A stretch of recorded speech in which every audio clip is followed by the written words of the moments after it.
My wife's leaving me, my job, my career is threatened, huge, awesome trust relationships are shaky at best.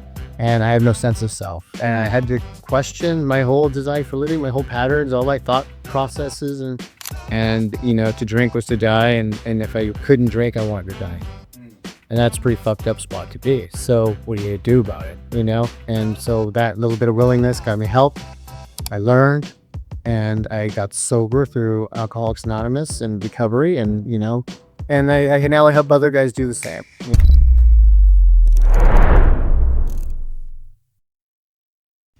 Hi guys, welcome back to The Alchemists with Evan Rundle. And today I am super excited to host my friend and all-around great guy, Ryan Lipsey, who is the CEO of the Lipsey Team, a title insurance company that has closed over 10,000 transactions in over 24 years. They are the #1 producing sales team in the top title company in the world.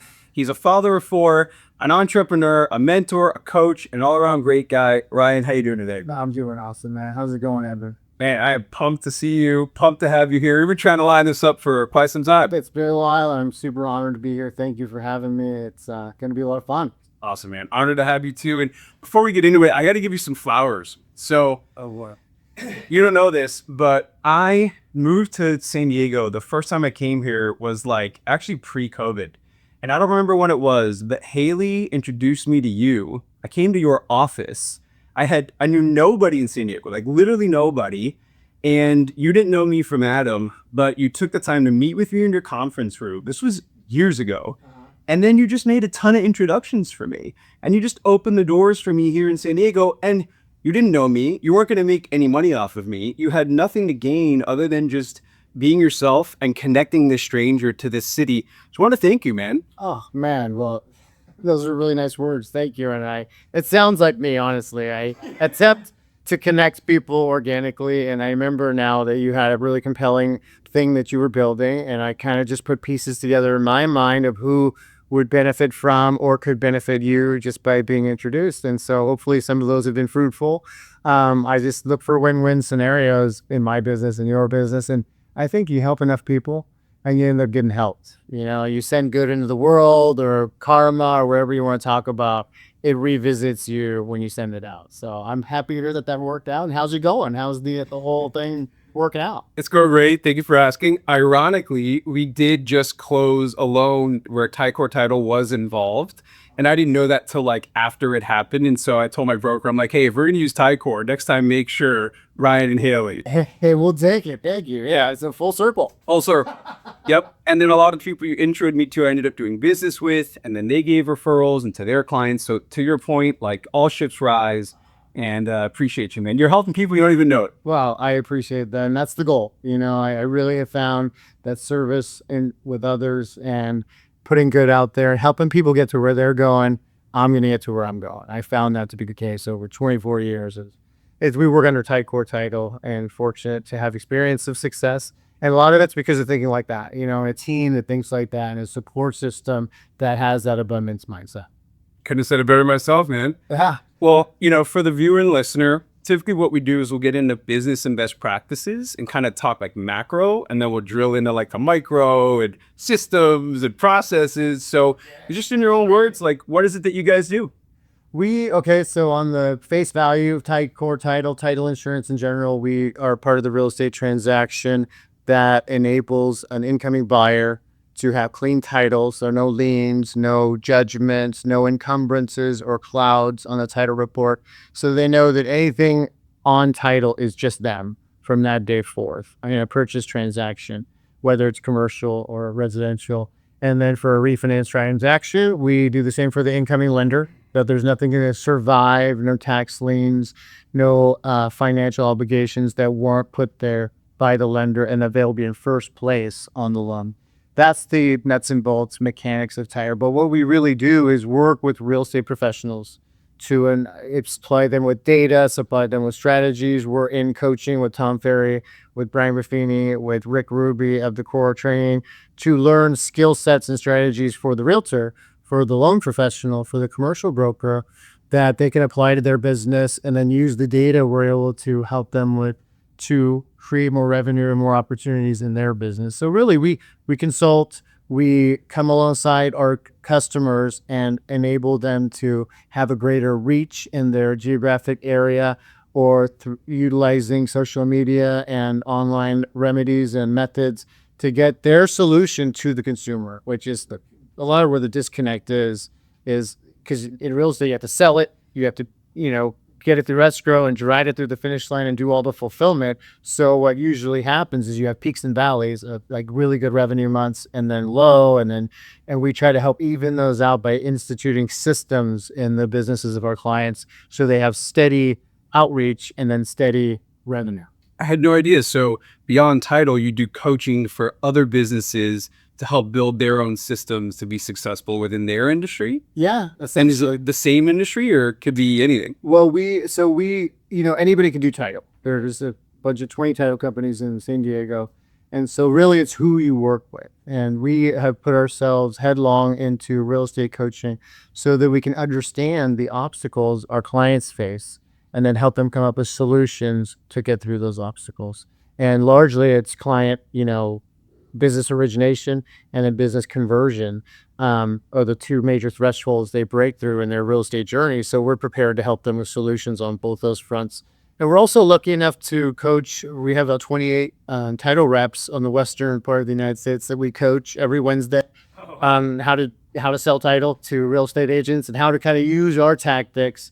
And it's really a pivot. It's from egocentrism to client-centric thinking. So you're constantly thinking about how does this benefit a realtor? What are they running into? Even market sensitivity to market times are getting longer, the higher interest rate environment.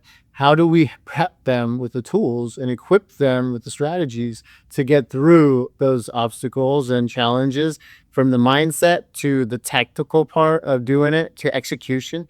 And we like to say we're pleasantly persistent on, hey, have you made your calls? Have you done your outreach? And have an accountability buddy. Love that. Yeah. So I didn't know that. Another thing that you do. My gosh. Well, it's the majority of what we do. We play counselor, we get yelled at, and then we help to consult and help them build their revenue. Love that. Fantastic. And let's go back a bit. So how did you get into this? I know you're from San Diego. Tell me how you kind of got into this in the first place. Oh, man. Born and raised in San Diego on the east part of our county, Spring Valley, Lanesa, El Cajon area. And then I went to UC Davis. And I graduated from UC Santa Barbara because I met a girl, and rooted for her.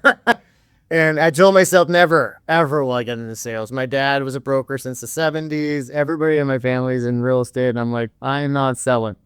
And then I looked at becoming an author. I was an English major and looked at being a professor. And then I looked at my brother who was doing title insurance and what he was making. And I said, maybe this title insurance sales isn't so bad, because for $50,000 a year, a couple $100,000. Zero, yeah.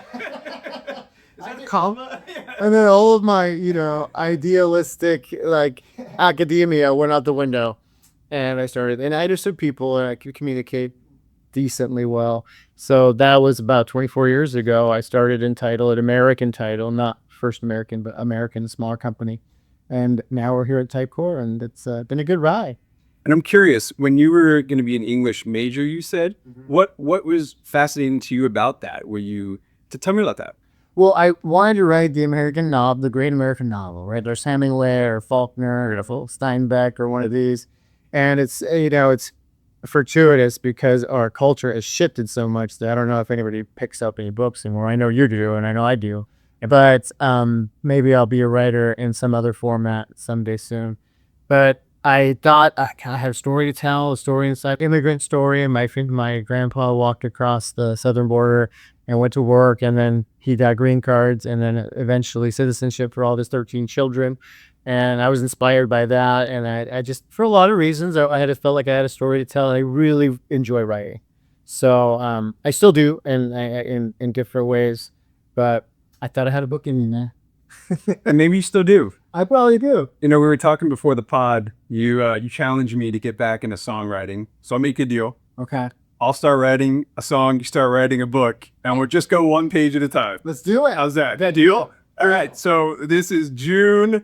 What's today? 19th, 2025. Okay. We're going to check in a couple months before the end of the year. Yeah, it gives us the reason to part 2. Right? All right. That's right. So part 2, we'll have each written a page. Yeah. Let's go. I'm there. All right. Deal. Love that. What's that? And then, I think it's so interesting, man. Like, I'm an artist as well, and I get that, right? You have these big dreams and ideals, and you want to make this impact.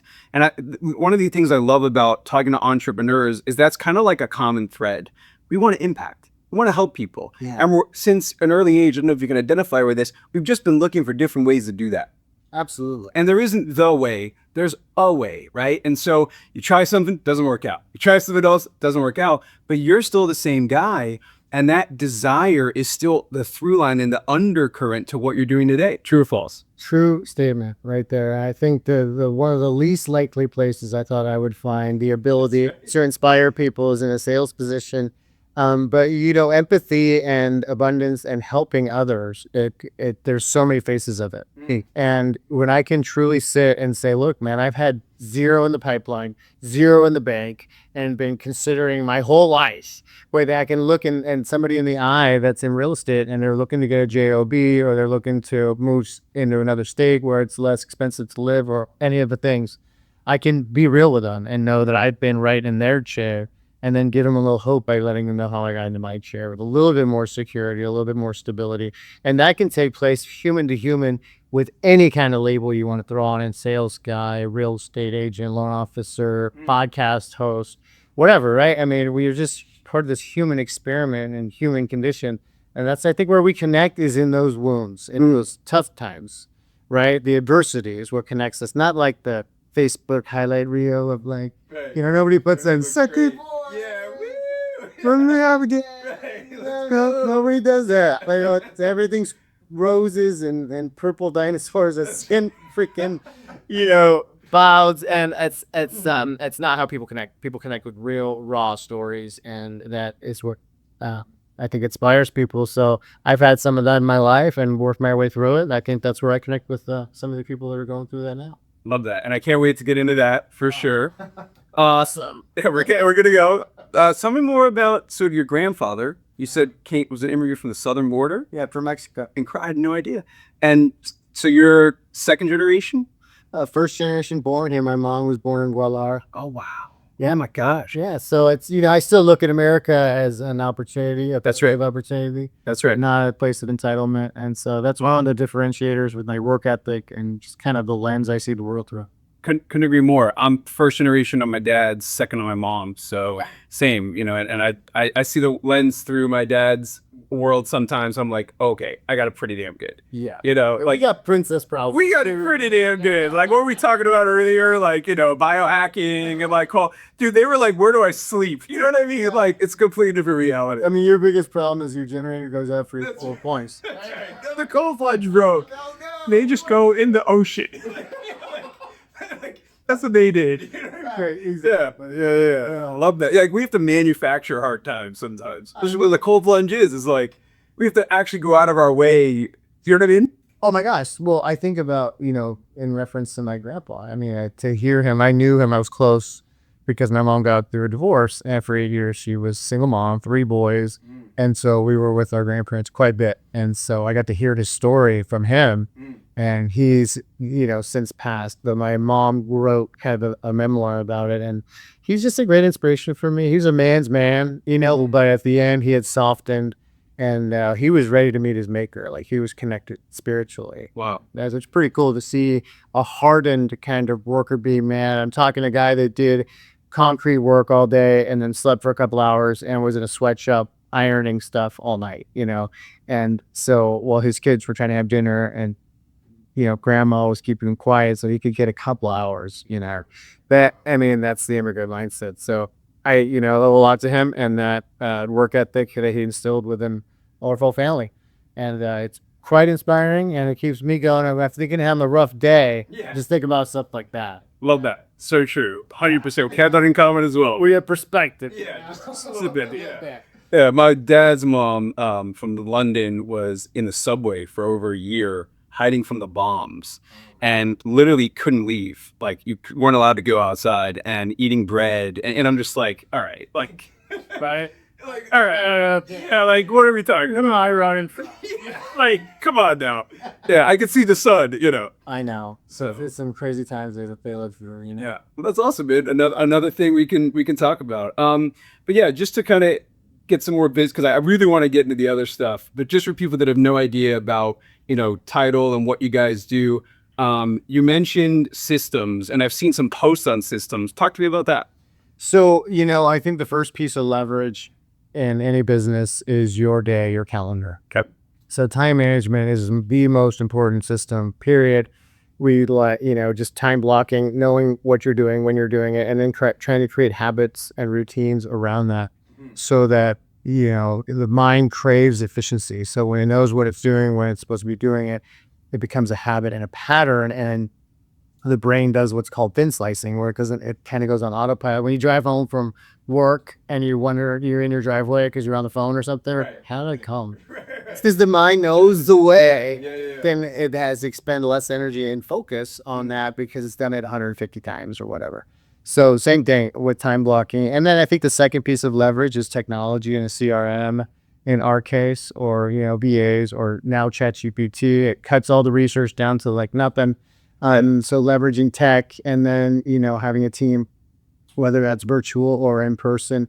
The next piece of leverage is taking all the stuff that you suck at, and I had to fire myself in my inbox. I fired myself in my calendar. All the detail-oriented stuff, I hate to say, I had to give that away to somebody, and I have an awesome team member who handles that, and it gave me hours back to do what I'm great at, which is stuff like this, stuff interfacing with people, brainstorming ideas, and overcoming obstacles. And then so systems are about leverage, right? When you create systems, then a system's going to produce where a system's going to produce. No more, no less. So how you build it and what you build it for, and then it kind of takes the brain out of it, right? You just work the system. Right. Love that. And you mentioned VAs earlier. Where are they at?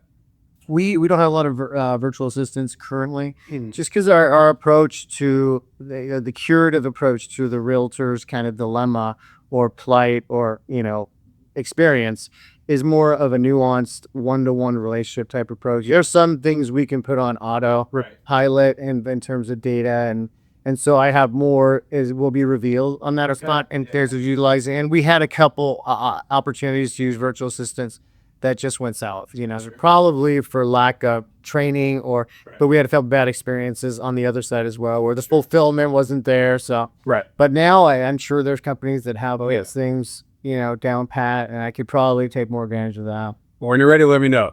So where I can definitely help. They're at our 12th VA at this point. Excellent. So 12 VAs, and yeah. So I got an army. Shout out to my VAs. Yeah. I'm sure we'll be talking. Yeah. So let me know. Cool.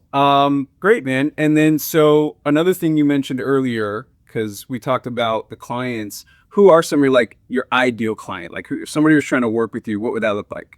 I think if I were to put an avatar together of the perfect client, it would be somebody that does 100 to 150 listings for sale every year, or a small team that does that, or a small brokerage that controls the listing side because they dictate services and dictate title. But honestly, we meet all shapes and sizes and production levels and time in the business, time out of the business, coming back, all of that, just because I think that the value is in a human relationship. And I may meet somebody that's 3 weeks in real estate. Right. And then through them, I get some bountiful client that I didn't see coming, but it's about people. You know, the one thing I would avoid, if I avoid any, is just the one that they don't have the fire. You know, they're not focused. They're not in it all the way. They're kind of haphazardly, or it's like the third thing on their list of what they do. Yeah. Because you can't teach fire, and you need it in this business. Oh, yeah. And you just can't teach focus. I can teach you a lot of other things. I can teach you the tactics. We can teach you how to get your time trimmed down and be more manageable.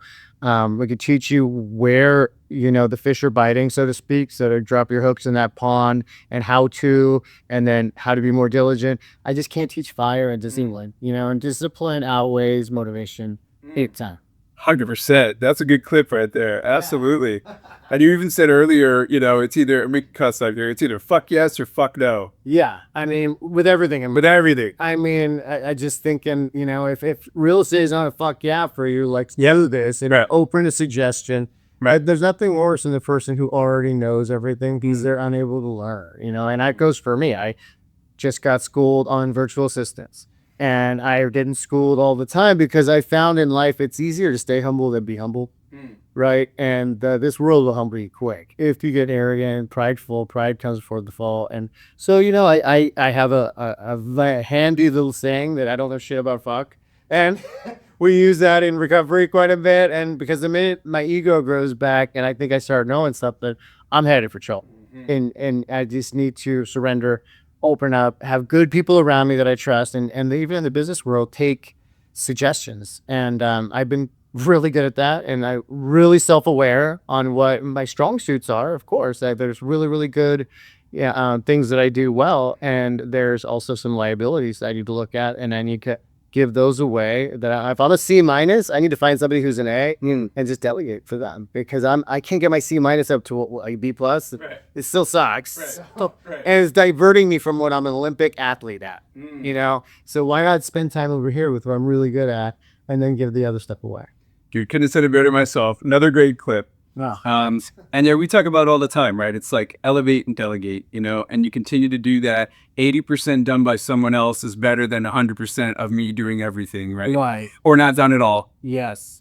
And, obviously I talk about this book probably too much, but Buy Back Your Time, Dan Martell. You ever read it? I haven't. Have to, dude. Well, yeah, because it talks about exactly what you said, and you put all these different tasks in different quadrants. And anyways, I've talked about it too much on this damn show, but yeah, it's a fantastic book for exactly what you just said. I hope time management is something I continue to need to get better at. So Yeah. I'll read that for sure. And I love what you talked about earlier, and not to talk too much about recovery yet, but, practice these principles in all our affairs, and the way that you're able to translate what you've learned in the recovery community to the rest of your life, I think speaks volumes. And I think it's almost like a superpower, because it allows you to show up in ways that a lot of other people aren't, being teachable, holding the cup out, filling it back up. Like that introduction I gave to you, you didn't even want me to give that, because you're like, hey, but that's like a little too much. And it's like, I think that's a beautiful thing, because it keeps us even keeled, and it keeps us, kind of a man among men, a worker among workers. And so I just wanted to kind of give you a shout out. Yeah, it's not about me. It's about, if anything, I'm not special. I just have subscribed to a certain pattern and design for living, also systematically in my approach to business, the things that work. And then I'm constantly top grading, because the landscape is constantly changing. So if you were to ask me 5 years ago, if I were to get inspiration for videos and blogs and social media content from AI, I would have told you you're crazy. Right. You're on drugs. Right. So now that's common practice, right? It's what we do our research on now. And so I'm open to that, and I think it's super cool. And I think that AI can shorten your research and delivery time and fulfillment time down to almost nothing. And if you're not using it, you're crazy. It's like saying that the email, the bad email was like this big horrible monster that was going to destroy the world. That's right. Y2K, remember? Oh, maybe it was going to... I was in begging for Y2K. Man, that's quite a couple different versions of me. Right. Yeah, that's Ryan 1.0. Yeah. Which we'll get to for sure, man. Love that. And dude, that's so funny. My next question was going to be about content. So, you talk about content on your content often. Tell me how that has worked for you today, and the stuff that you kind of teach your clients when it comes to content. It's very simple. The methodology it is, we consider our customer, and in this moment, what are they confronting in the market as obstacles, adversity, trials, mindset testing kind of things, conflict, and then we devise solutions as if we were realtors, and how we would overcome those things or sidestep them or plow through them, and at least how we would arm ourselves for that challenge. And that's just straight Gary Vaynerchuk, is get customer centric instead of egocentric.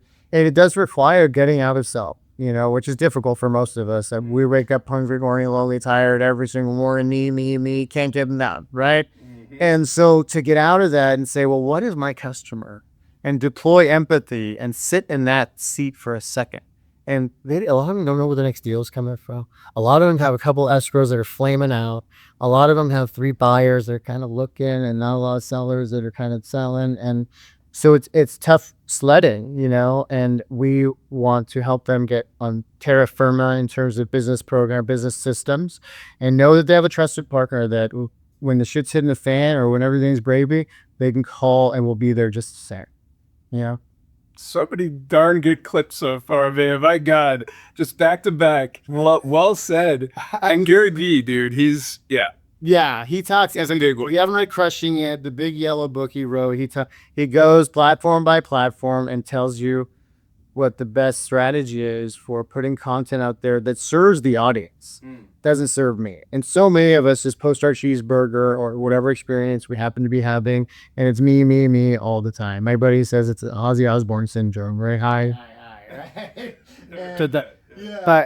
And get out of that. I mean, that doesn't help anyone out there, right? Nobody gives a shit, right. And unless you're really speaking truth about a piece of adversity you're going through, and you share that, and it's all about you, but it maybe inspires hope in another.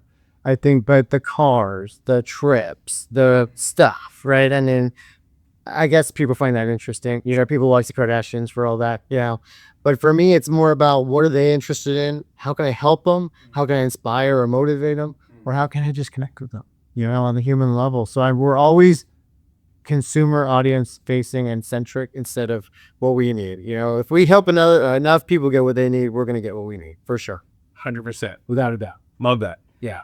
And so how does that relate to something I've heard you talk about, which is the frequency illusion? The frequency illusion. So that's straight Tom Ferry, right? We're in Tom Ferry coaching, and he talks about stacking activities. So when you have an open house and you want to promote the open house in the neighborhood to get buyers in there, get neighbors in there, get opportunities for a real estate professional to show off the property, get some offers going, but also maybe connect with some of the neighbors that see you setting up shop in the neighborhood. And maybe they got to sell in a couple months, right? So you want to get multiple media outreach. So what does that mean? Something on the door, something in the mailbox, something in the inbox, something on their voicemail, and something, door knocking digitally, something on social media, multiple. So you do tried and true, and then you do digital, so that your frequency, you're everywhere. And that's an illusion because you're just systematizing your outreach to appear on multiple different forms of media. Omnipotence. Omniscience, omnipotent, omnipresent. So maybe that's the word I needed. Yeah. Everywhere. I knew it was on something. The omni over here. Well said, man. Well said. That's what the frequency illusion is, and we help them achieve a lot of that. They have to execute. And that's, as the rubber meeting the road hasn't happened. Otherwise, we wallow in theory and never get into execution. If you don't implement, nothing changes if nothing changes, right? 100%. Yeah, 100%. Well, you mentioned something else earlier, and I want to talk to you about it. You mentioned mentorship. Talk to me about what that looked like for you coming into the industry and what that looks like for you now. Wow. Well, my first mentor was an awesome big brother, literally a big brother that, I went to work for him. He was a year in the business, so he knew everything by then, right? And then it was a year after him. But we worked hard together and learned the business together. And I had kind of always looked up to him as a big bro. But so that was my initial mentor. But I had been fortunate enough to have some solid players and solid people I could watch. And, people say a lot of things, but I look for what they do. I look for how they live. Because I think that's, tell me where you spend your time, where you spend your money, and I can tell you a lot about who you are, right? So I observe and chose mentors. And I think our mentors are people physically that we encounter, and we're at the average of the 5 people we hang out with most, etc. But also, what books are you reading? Whose podcasts are you, consuming? And we are what we eat physically, but also spiritually and mentally. So I had mentors like, David Hawkins or like Rob Dial or Anthony Robbins, or all these could be mentors to us if we just follow their teachings, And so too many books to count, too many podcasts, I over podcasted, But I always have an eye for learning and the next thing. I try to keep Gary Vee is really good at looking around the bend, so to speak, in terms of what's coming. So I really love his stuff. But you seek out your mentors. Ryan Holiday and the Stoics are a big one for me, just because I think that all that looking backwards is going to give us a good insight into what's coming. Dude, love it. Well, thank you for sharing that. And so that leads great into this next thing is, you clearly stand out in this market. Why do you think that is? Like, like you said earlier, so many people can do title. What do you think it is about what you guys are doing that makes you such a big differentiator? Oh man, well, thank you. I don't see it just because I'm walking in the shoes, but I hear that quite a bit. So thank you. But if anything, it's work ethic. We show up. I think that there's no substitute for belly to belly, face to face. So we're at a lot of events, because we pull 1, 2, 3 good relationships out of everywhere we go. And we go there with the intent of improving those we encounter, their experience. And we do our videos with the intent of improving the experience of the audience, or helping, or nurturing, or creating solutions for the experience of the avatar. Like, we have that in mind, and everything we do, we have that in mind. We have the betterment of the realtor experience, whether it be smoother closing, more communication through the settlement process, or engendering new leads and opportunities through outreach. All the things that they encounter, we assist with, and we have solutions built for. So when you live life that way in a professional setting, most don't, right? So most are concerned with their bottom line and their commission checks, and I think that shows, and a different kind of approach. I think when you're looking to win through people, it shows up. And so, not that we're some second coming of anything to title industry, we just make it a point to lift everyone else around us, and therefore we're lifted ourselves. It's very altruistic, but we do get a payoff. We do get to win along with these people. The thing is, they win first, and we come along for the ride. And I think that has been something, experientially, that's been very rewarding. And it's also a cool way to live, because I'm not caught up on me all the time. And I'm very busy. I have a lot of incoming questions and appointments, and very thankful for that. But if we stand out for any reason, it's because we make it about everybody else. It's kind of like counterintuitive. Yeah, it's not. So we don't have a lot of look at me moments. This is as look at me as it gets. And I like you, you're a friend, and then this is a cool podcast. I try not. It's more about look at them and how can we help them.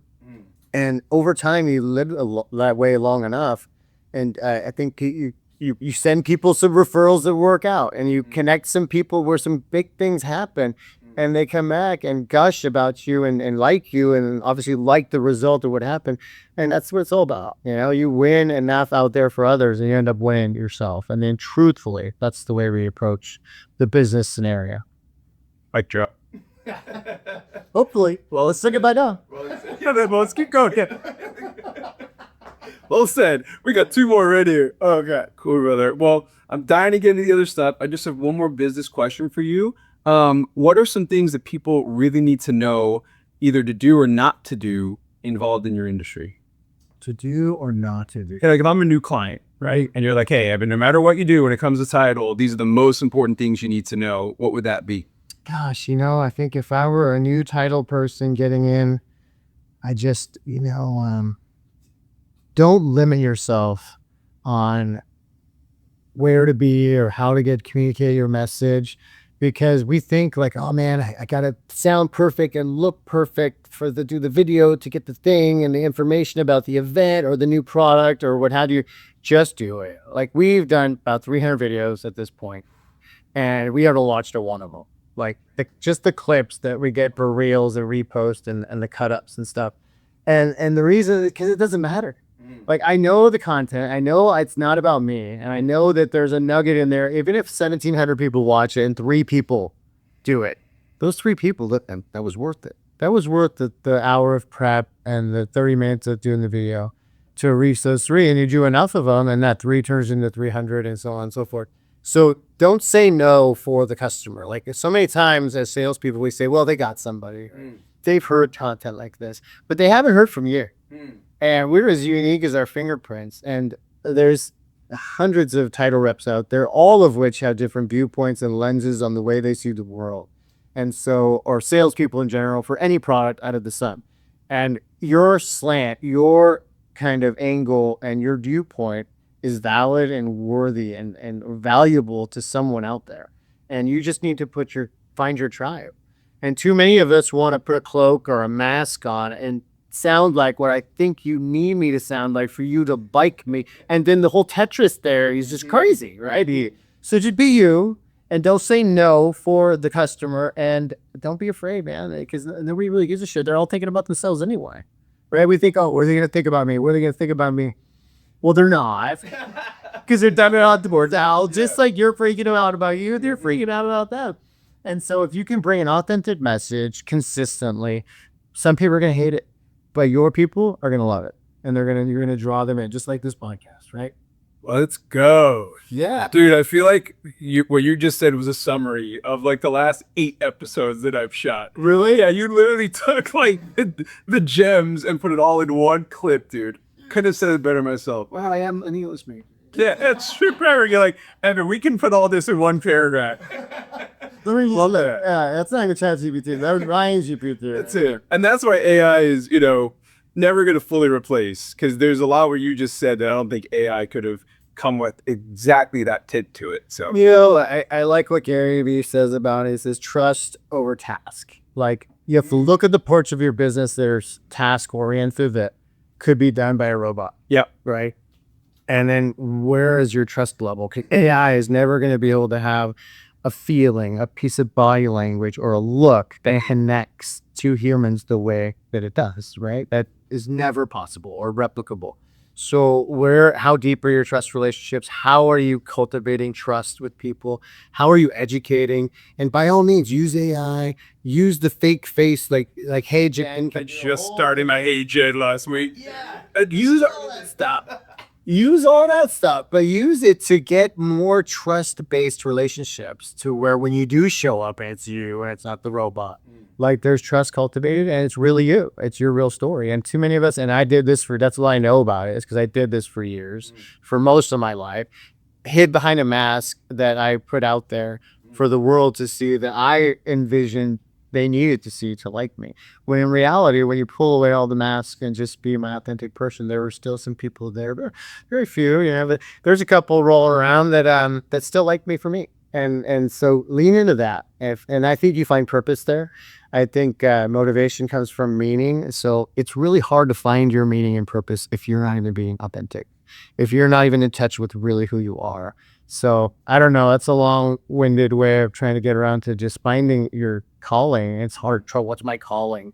Well, what lights you up? What do you expend? Like, it feels like you're spending zero energy doing, right? Like right now, I love this stuff, man. I'm all dying, but I can go all day. I am not tired. I'm rocking and rolling. So, I mean, talking and talking about cool shit like with a guy like you must be one of my things that lights me up. I should do more of that, right? There's other things like email and like logging things in spreadsheets that I just like, I'm slogging through, So I think your energy levels tell you, and your happiness tells you what you're into. And so follow that, and I think you'll find good home.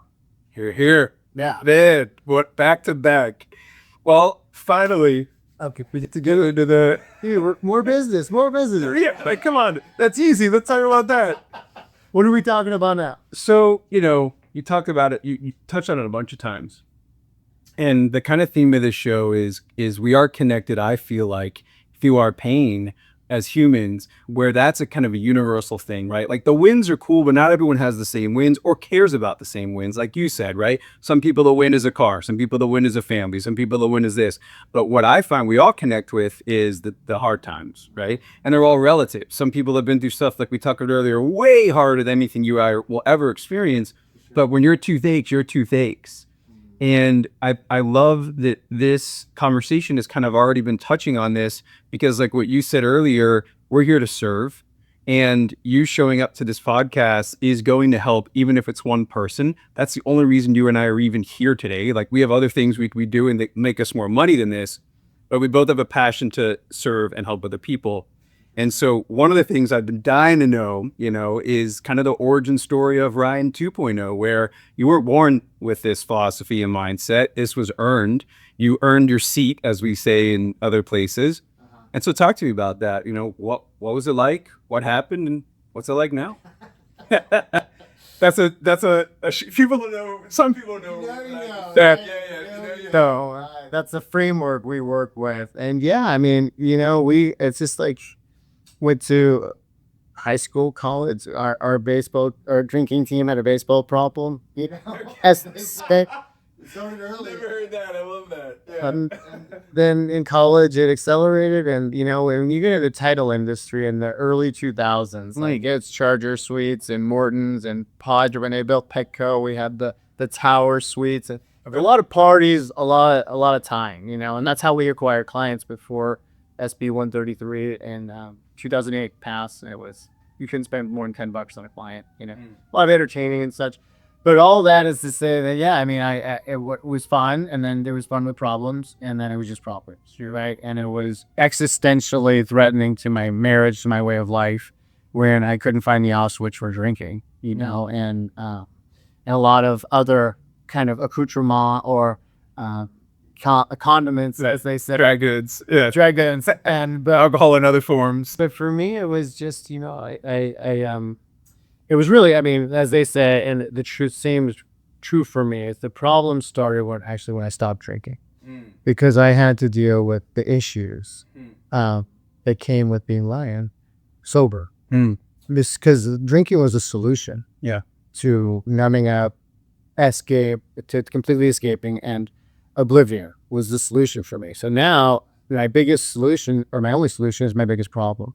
My wife's leaving me, my job, my career is threatened, huge, awesome trust relationships are shaky at best, and I have no sense of self, and that for me was when the core was rattled and my reality was shaken to the point where the ego was like, not my amigo, but it didn't exist. And I had to question my whole design for living, my whole patterns, all my thought processes, and there was a moment of willingness that allowed me to get into, an AA meeting and be helped and be real with the fact that I was facing death, essentially. And, to drink was to die. And if I couldn't drink, I wanted to die. And that's a pretty fucked up spot to be. So what do you do about it, And so that little bit of willingness got me help. I learned, and I got sober through Alcoholics Anonymous and recovery. And, I know we're supposed to remain anonymous, but I'm okay with it. And I now help other guys do the same. I've helped a number of professionals in and outside of our space, and I continue to help kids in, the North County region who are really struggling. And what it's about is getting real, getting real with what you're facing, and being open to learning new solutions to that problem, which is me. I'm the problem, right? My head, my insecurities, these stories I told myself for years about I'm not good enough or you're a piece of shit, the self-loathing going on in the head. And the only answer for years was just, oblivion. And then now I have other toolkits. You pick up a spiritual set of toolkits that you can get the same relief or better with new tools. And that's the exciting part about it for me, is I'm freaking pumped. And, that's why we laugh when we say we got gold-plated problems today, because I can remember a time when I was burning everything down. And thank God that, I had a window that was open, and I heard a message of solution, and I took action, and I've done the work, and I continue to do the work, because it's not like tomorrow, like I'm cured, Tomorrow I wake up with the same reverberating fucked up brain that tells me I'm a piece of shit. So, but I know what to do with that today. And back in Ryan 1.0, as you say, I didn't, so I didn't deal with it. I drank. And thank God those days are over. Incredible, man. Thank you for sharing all that. Yeah. And how early did it start for you? Like 7 a.m. No. Whenever you came to. Yeah. No. Like you said, it's gradual. It's beers at the Padre game, and then it's like you're the guy that's always wanting to keep going. And when everybody's done, and then like it's the after party, then the after party, and then the sun comes up, right? Routinely running into that. So you can't do that anymore. So you do it in other pockets where people don't expect it, like in the morning and stuff like that. And so, that's not a sustainable model, right? And so, that for me was my truth at the point where I need to get help. And so about 2017, started landing the plane on that. And then I took my last drink on, I guess it must have been August 30th, 2018. Took a couple tries. Yeah. And I wanted to take the power back. Yeah. For sure. But It's God, man. It's been the best thing that ever happened to me. Transformative. You know, I've had kids. I've been married. I've run teams, lost teams, had big businesses, and multiple businesses. You know, and I think getting sober has been the best thing that ever happened to me. And it's the best is yet to come. You know, it's limitless expansion. There's a whole spiritual side to it. But it started with putting the floor in the jug and getting real with the fallout and the wreckage that I caused, you know, and then getting where was the source? Where was it coming from? You know, why was I believing these stories that were just bullshit that somebody put in there that I ascribed like gospel values and let run my life? You know, a 5-year-old's perspective of when his parents got divorced, running shit in his 30s. You know, that you gotta look at that. Yeah, I had to look at that. So thankfully I did, and you know, and now if I can help, like he said, if I can help one guy, you know, you go in and you lead a meeting or something. There's just the goal of reaching one guy. Or you do a share at a meeting, and if you can penetrate the fortress of ego for one person, and they get the message, man, you could save a life. Especially dealing with fentanyl and dealing with some of the things on the rise, you could literally save a life just by reaching out a hand. And so that's why, you know, I was okay talking about it. It's been a miracle in my life and really saved my life. That's incredible, man. And dude, I'm so grateful to have you as a friend and know you and watch how you move through the world. You know, it's like you said earlier, it's what we do, not what we say. And I think that, you know, anyone that knows you is going to vouch for that. Be like, oh yeah, Ryan's, he's the best. You know what I mean? And I think that's a result. And I've talked about this with other people, that have similar afflictions to us. And, you know, it's alcoholism, not alcoholism. And I have found that it's one of the only diseases in the world where the cure makes you better than you were before you got the disease, which is wild. Because if you think about it, like, you know, if you need to take insulin, for example, right, you're just arresting the problem, but you're still you. Like, there's no character building, there's no tools, there's no spiritual solution, there's no guidelines for action, there's no directions for service. Like, literally, it's just arresting the problem. But I find that recovery is this incredible superpower because it gives you not just the tools to be as good as you were before, but better than you were before. Heck yeah. And I had a friend that talked about this where, like, if you counted all the people that are currently in recovery, it's in the tens of millions. It's over 10 million, right? And so think about the ripple effect, like you were talking about earlier, that is having. And I had this one mentor that used to joke around. It's like, imagine if everybody relapsed on the same day. It would literally be the greatest epidemic that ever hit planet Earth. Oh my goodness. But think about the fact that they're not relapsing on the same day. What ripple effect is that having to their families, their friends? So let's say it's 10 million. Let's say 10 million. How expansive is that, right? How many lives are those 10 million people impacting? And I don't know about you, but when I was going through my dark times, like you talked about earlier, there were so many mentors that helped me that have no idea that they helped me. Oh yeah. And we'll never know. Like podcasts, like you said, I mean, I got sober in 2006, so there wasn't even podcasts, but it was like, you know, MySpace. And yeah, like we had like the wind up, the disposable cameras and like, you know, but there were so many people like Tony Robbins and, you know, people that I used to get their CDs, even Joel Osteen, which I know is a controversial figure, but he used to have these amazing books and things. And man, it's so true. Like, we don't even know who we're helping or impacting. And that's one of the main reasons I even wanted to do this. It's like, I love real estate. I love business. I love making money and having a team but nothing feels better. There's no greater drug than doing what we're doing right now, man, helping other people. It's like, have you found a better one? I certainly have it. You know, Yeah, like so fulfilled. and we tried. Well, it's because, I mean, we call it doing God's work or energy flowing through you or whatever, but it's better than me. It's me. Bigger than me. And so I know that it's like love, right? If you can, like my children, I would gladly lay down and die over road tracks right now for my kid. Right. That's not me. I'm selfish, self-centered, self-centering, and egocentric. Sure. Right? So that must be transcendental love. That's love coming from somewhere else, coming through me. Yeah. And I think that's what we get to do when we get and tell our story, is because somewhere somebody's gonna hear that story and they just say, man, that's me. That's me. And when I've heard over and over again in the rooms, as they say, my story told to me by 70-year-old women and 16, 17, 18-year-old kids. Right. and old and everything in between. Yeah. It's like, man, I'm not special. I'm not alone. That gave me hope and set me up on my journey. But what was so hard about when everything seemed to be falling apart, it was really falling together.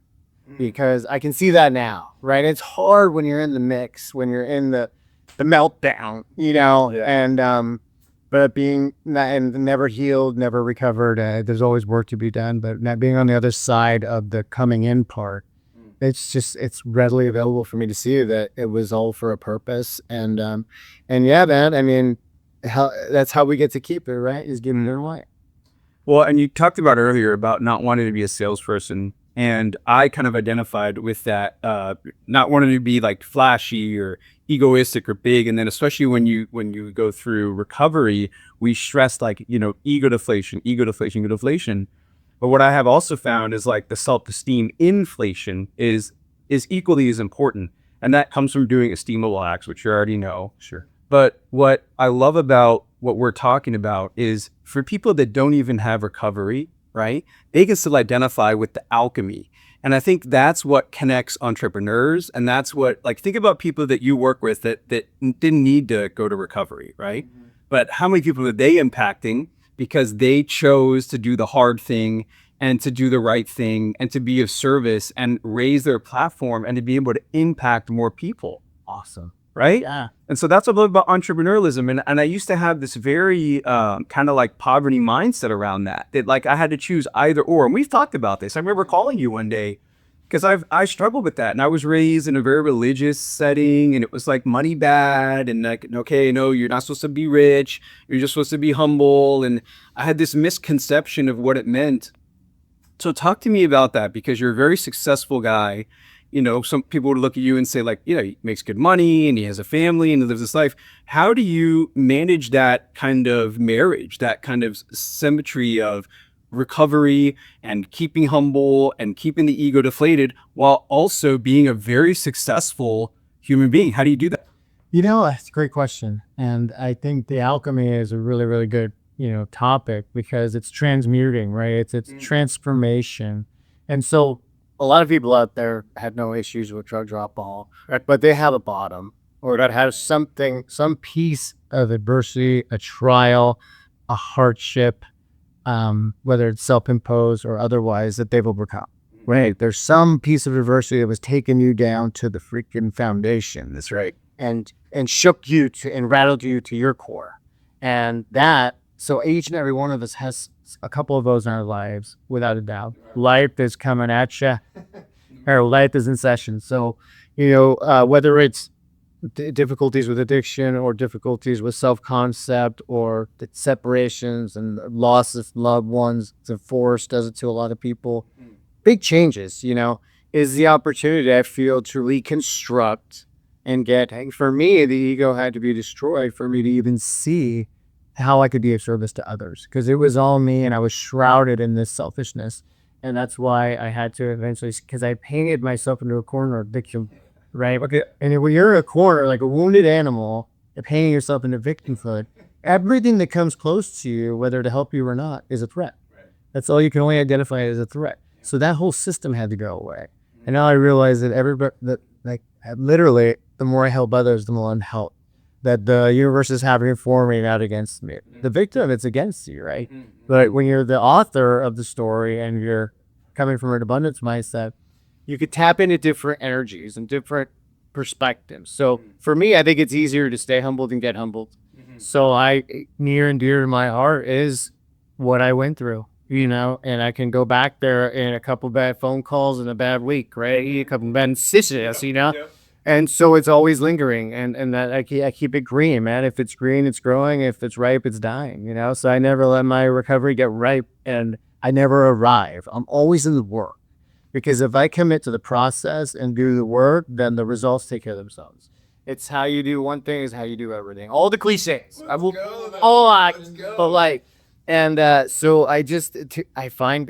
feel really good about my morning routine. I go from fuck me to fuck yeah. Like with some meditation, some readings, prayer, a meeting, and workout. man, I can start at like a 2 and get to at least 6, right? Sometimes all the way up to like a 12, right? But I think humility isn't like, oh, I'm such a piece of shit. That's not humility. It's about what are my assets and what are my liabilities? What am I going to do about it? Yeah. So I know my liabilities. So I stay true to the game and do the work so that is necessary to get me to where I need to be so I can go and be the best version of myself that day. That's it. And for me, it's maybe a little bit more extensive than most because we have what we have going on, but have a system. Be selfish with your morning so you can be selfless with your day.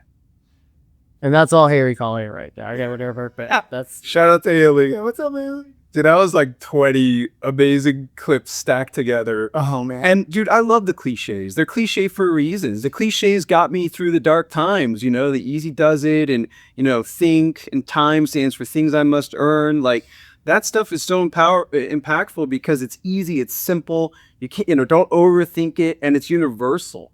And I think that's what we were talking about earlier is like a lot of the things that we have learned, we had to learn. It was life or death for us to learn. A lot of other people hit different kinds of bottoms, but I think that the solution is the same for really everybody. And it's everything that you just said. So let's get into the solution, man. Let's talk about it. So the habits. Touchdown morning routine. So whether someone's in recovery or not, like what does that look like and what are your habits? And again, if it's just a regular good old fashioned entrepreneur, someone that's going through a hard time, like what would you recommend?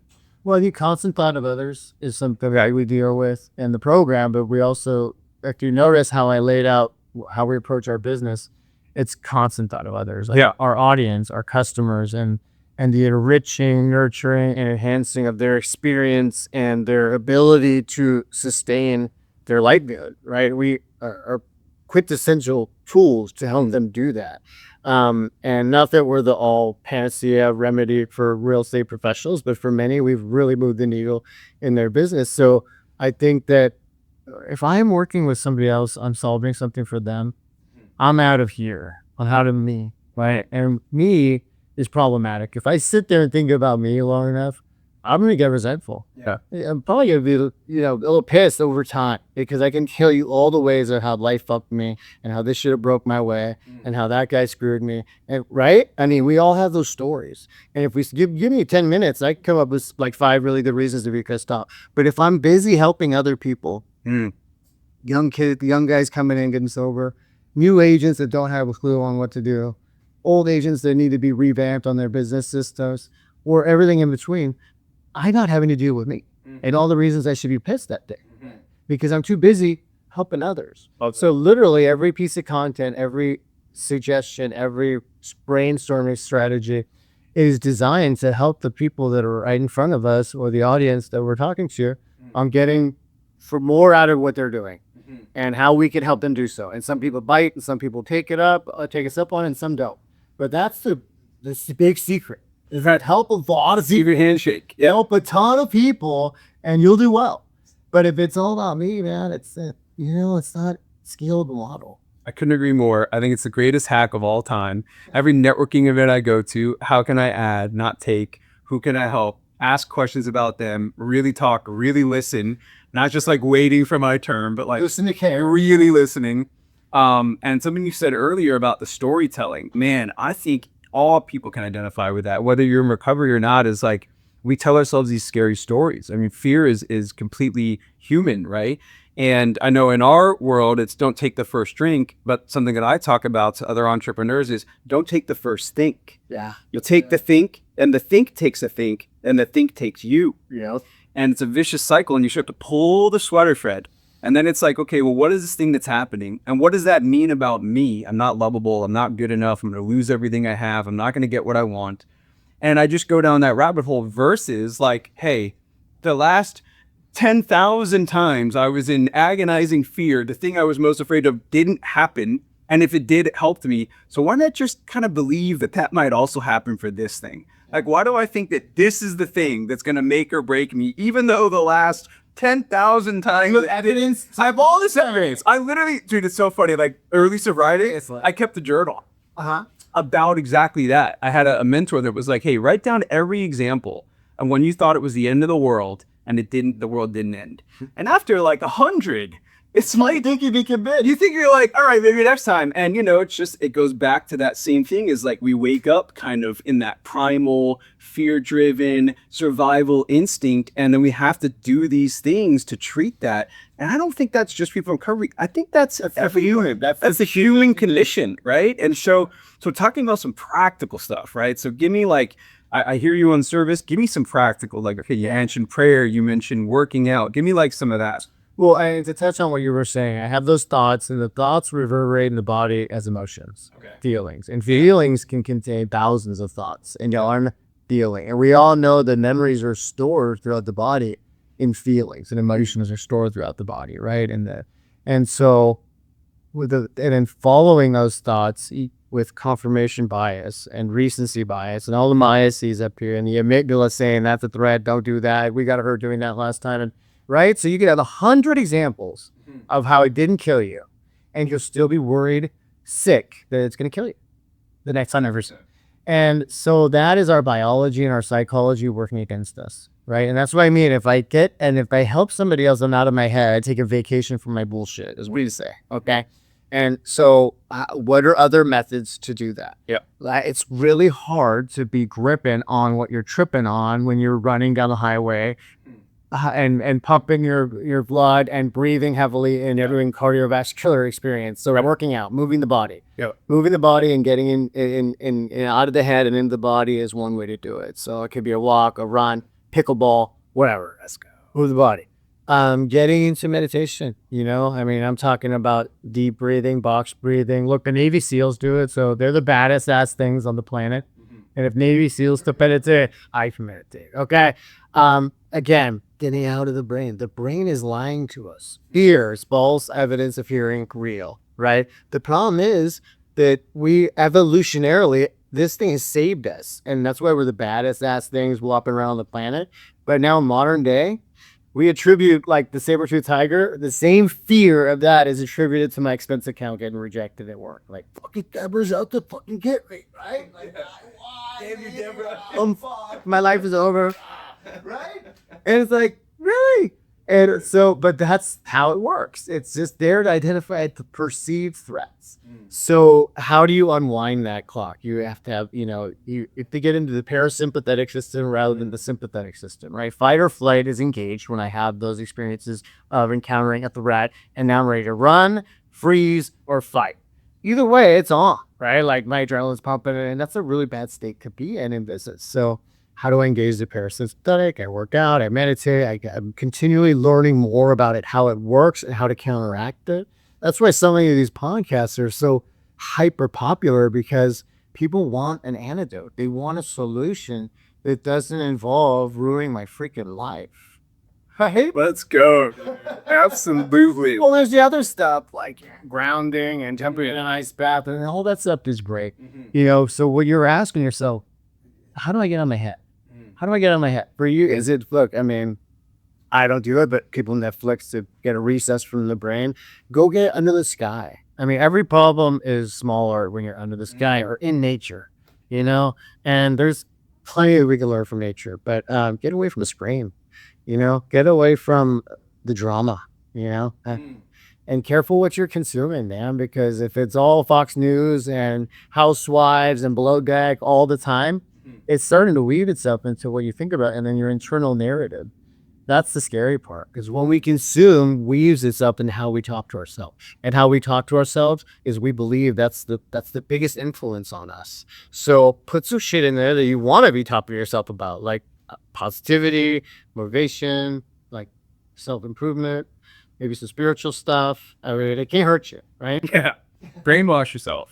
Yeah. You need to. Well, I mean, you're already brainwashed. Right. You might as well do it anyway. Right. Well, it's like Rob Dial talks about the negativity bias, right? And that's the baseline. Is like I wake up and I get a shot of cortisol. Right. Look around for anything who wants to eat me. Right. And I'm like highly attentive to danger. And so that's a hell of a way to wake up. Or to rise of us as bird eyes like So how do I unwind that? How do I neutralize that? I can get grateful, man. When you get a shot of dopamine from recognizing what's good into your life and your heart rate actually lowers, right? and you deep breathing just like that, and you deliver oxygen to the brain, so you're thinking more clearly and your heart rate is lower, you can make better decisions. But what do we most of us do? Right. First thing in the morning, all right? That's like, maybe to check if your family's okay. There's no like repeated phone calls for 2 to 4 a.m. Yeah. Family safe. After that, like, do some things for yourself, have a little bit of self-care and all that mental health type stuff, Yeah. Dude, love that. Love that. And so many good nuggets, so many good things. I want to ask you because, we're coming up on a little bit of time here. Father of 4, 21 years of marriage, running a business, sobriety. What does balance look like for you today? And what did it used to look like? How has it changed in your life? Well, it was all go all the time. If I was awake, I was working or, partying, and, fitting in the obligations in between. Right. But I was a workaholic for sure. And if I was up, I was answering emails or talking to people about business. And now I think balance largely is mythology. It's like a myth, it's, you don't have equal parts anything ever, especially when you're kids. Whack cats out there. No, we're not talking about it. And every college, 2 junior high kids. But whatever you're in, be 150% in. Be 150% attentive to my kids at the park or on the trail or at the beach. Be there. It's when I try to do 7 things at once that I suck at all 7 miserably, even 2. So if I'm in work mode, let's go. Like 150% in. If I'm in learn mode or deep breath or meditation mode or workout mode, I'm just there. So that's where I think time blocking and being disciplined really helps you. Wherever I'm in, I'm 150% there. All on date night, or Kelly and I do, day trips where we do a night or 2 just to Palm Springs, or we're doing it or something, just to spend time with each other. It's critical. I'm there, like the phone off, in the safe, in the hotel, and you have to set some things up in this world that we live in to do that, because everybody wants us to be available all the time. But it's doable, I can tell you. Do that shit, man. And whatever you're doing, be there. Don't be doing 3 things. Like, don't drive, eat the burrito, shave all at the same time. You're going to get in a wreck. Same thing in life, right? If you're trying to be the best sales guy, the best husband, the best dad, and etc., you're going to wreck. So that's what I've deemed balance, is whatever I'm doing, I'm fucking 100% all in on it. And then the next thing, I'm 150% in, all in on that. That's as best, close as I can come at it. And I don't know. Love that. And trying to make some sleep in between. Right. That's like a bonus. We'll get sleep. We're doing. Yo, I'm big on my sleep. So you said we talked about it earlier. Yeah, at least 7 hours for me. Most powerful drug on earth. Oh, yeah. Well, chemically. We talked about other stuff. So I'm an asshole in my body. I run a lot and I bike a lot, and so I need that sleep. Absolutely. Well, dude, this has been incredible. We have a couple minutes left. I kind of want to give you a speed round. Okay. So I know you mentioned a ton earlier, but if you can think of top 5 books. Top 5 books. Yeah. I like The Relentless by, Grover. Yep. Yeah. I've got 7 Habits of Highly Successful People. Classic. You better go there. I would think Power Now by Eckhart. Rundle. Right. I mean, that's on the spiritual side, of course. Where am I at? Good to Great. Jim Collins, Good to Great. We're on the business side. Yep. I would say the big book, but I came out with it for specific audiences. And Power versus Force. It got me into frequencies. Okay. It's Dr. David Hawkins. No. Look it up. It's pretty dope. It talks about the atomic level and different belief systems and emotions vibrate at the atomic level that manifest up to the physical level. So, pretty cool. Dude, we didn't even get into metaphysics today. We might have to have a whole other episode. I know we're really in summits and I know. things to use. We'll talk. Let's a couple minutes on that. What does that mean for you? And Metaphysics, the fires. What's your definition? I'm asking you. So what is you're a clear spiritual guy, and do you dabble in that world? I'm huge on gratitude. Okay. Because for me, I'm grateful for a healthy family, grateful for food in the fridge, a car that starts, for being on the wake up list this morning. Yeah. And I think there's no better way to start the day. Because it allows me to survey the landscape and see what's right. Yeah. And then if I do that, I program my brain to see what else is right. But if I survey the landscape and see what's fucked, Yeah. what's my brain going to look for? Right. And there's a lot to see that's fun. Yeah. Right. So I'm huge on gratitude, and I'm grateful for the opportunity, and I'm grateful for people that trust me with their business. I'm grateful for a wife that loves me, and the kids that want me around, and all the things that came after getting sober. It's like second chance. Yeah. It's like being held underwater and then being released and being able to breathe. I ain't going back down. Right. You know what I'm saying? Oh yeah. And so that in and of itself makes me so grateful. And then, authenticity and empathy, I think, are superpowers. Like, if you can get out of self into another, you can bring real solutions to bear in the lives of others around you. That the only obstacle is ourselves. So selfish. We're so stuck on self until we're not. Right. And I'm telling you, that's the hack. You want to hack? That's the hack. Help as many people as you can. And I promise you're going to have to create some space in your bank account because we get filled up pretty good. Let's go. Love that, dude. That's a great definition. All right. Top 5. Actually, you already said this. So you actually answered a lot of this. So the only other question I have is The atomic habits. atomic habits. Love that. Bonus. Okay. There's bonus one. Any other ones? I would just hit this up. Okay. The sun also rises there. So Okay. Pursue got a couple bonuses. Love it. the hapless Jake Barnes. Okay. That guy. Yeah. Who should I interview next? I would like you to interview Mike Ledden. Okay. Be a good one. He's like, a couple steps ahead of me of you, even on the podcast circuit, but just a awesome man, father, entrepreneur, and quite a spiritual man himself. Might hit you. We'll get you guys all set up. You're out to do it. And he's got a big, massive podcast that he'll have you on. And others that are coming to mind at the moment. Okay. And then what did we leave out? Is there anything else you want to say? Any questions I didn't ask? Final thoughts for the viewer. If anything struck you that we said here today and you wanted to go deeper, you can reach out to me. I'm easy to find on the internet. To me, it's not the dancing show of a podcast. Like I really want to help people. And if something in your story, even my story, and we could connect on that, I'll connect with you anytime. Love that. Well, guys, thanks so much for tuning in again. I'll see you next time.